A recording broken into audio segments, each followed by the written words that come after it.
你可能唔係太敏感，只係習慣咗太堅強啦。曾經有冇話過你太敏感啦？但其實可能你並唔係敏感，只係你習慣咗自己一個人長期撐住。要識得照顧人，識得睇眉頭眼額，任何人嘅細微變化你都感受得到、覺察得到。但你知唔知道，其實呢一種嘅敏感，只係因為你太早識得保護自己，你嘅潛意識習慣咗先行一步覺察，因為你唔想再出事、再受傷一次、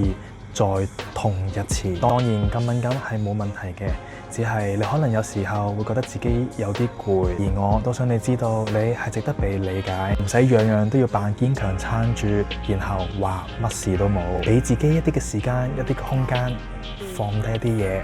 好嗎？歡迎喺下邊留言一個問號，話俾我知道你明明笑緊，但係覺得好攰，好攰。同時你想知道催眠治療都有幫你嘅話，歡迎 DM 我啊！